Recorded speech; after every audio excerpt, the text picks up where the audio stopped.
General Hospital, Sonny turns to Michael as John declares war on virtually everyone. Please hit the subscribe button and give this video a thumbs up before the video starts. Sonny's kids seem to be in for a rough week as first.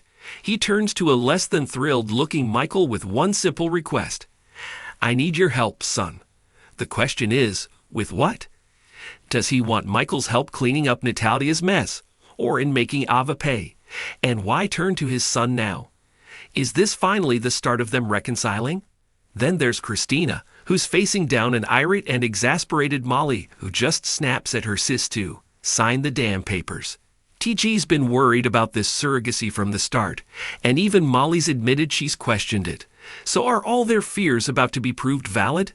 Maybe this all would have been avoided if they'd actually had the paperwork set from the start. Also coming up is all-out war with John. He doesn't mince any words as he tells Jason that he's not going anywhere. Your days as my informant are far from over. It probably doesn't help that Valentin got away thanks, in no small part, to Jason's stalling. But it's Anna who's in Agent Kate's crossfire as he asks her point blank if she's the reason Valentin escaped. And is he picking a fight with Carly, or is it the other way around when she yells at him to come and get me? The promo ends with passions taking over for more than a few folks, though in entirely different ways. Danny's clearly upset when he throws something as hard as he can, while Sonny flips out and sends a stack of cups flying. And then there's probably the biggest shocker when Ava and John lean in for a kiss. Yeah, that's not going to go over well with anyone. Asterisk, asterisk, General Hospital. Sonny turns to Michael as John declares war on virtually everyone asterisk asterisk. Port Charles is no stranger to chaos, but when John McBain declared war on almost everyone in town, it sent shockwaves through the community. For months, John had been a simmering storm, his anger brewing beneath a calm exterior, but now the storm had broken, and the aftermath was sure to leave no one unscathed. The tension between Sonny Corinthos and his son, Michael, had been building for weeks. Their once strong bond had been tested by lies, secrets, and betrayal. Sonny, the ever-calculating mob boss, had tried to protect his family, but his decisions had only driven a wedge between him and Michael. Yet, with John McBain's war raging through the streets, Sonny found himself turning to the one person he had hurt the most, his son. It was late in the evening when Sonny walked into Michael's penthouse. The room was dimly lit, the only sound the faint hum of traffic from the street below. Michael sat on the couch, his expression cold and distant as Sonny approached him. We need to talk, Sonny said, his voice low but firm. Michael didn't respond immediately, his gaze fixed on the window as if contemplating whether he should even bother with this conversation. About what? Michael finally replied, his tone sharp. How you lied to me? How you chose Nina over our family? Or is this about the mess with Carly? Sonny sighed, the weight of his mistakes heavy on his shoulders.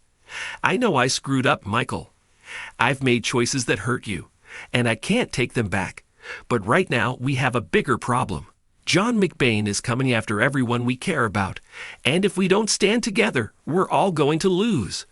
Michael's eyes flickered with something akin to concern, but the wall between them remained. And why should I help you, Dad? After everything you've done?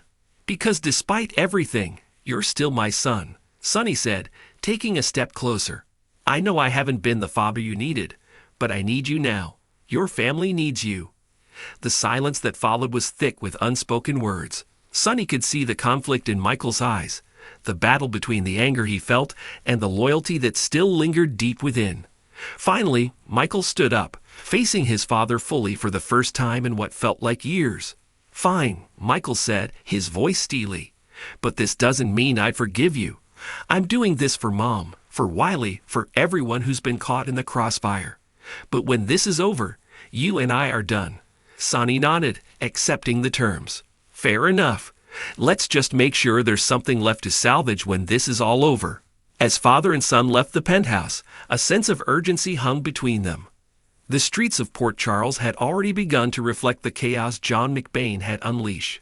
Allies were turning on each other, and old rivalries were reigniting. It was clear that John had no boundaries, no limits to the destruction he was willing to cause. At the center of it all stood Sonny Corinthos and Michael, now forced to work together against a common enemy. But as they navigated the treacherous landscape of betrayal, violence, and secrets, both knew that even if they managed to survive McBain's war, the damage to their relationship might be beyond repair.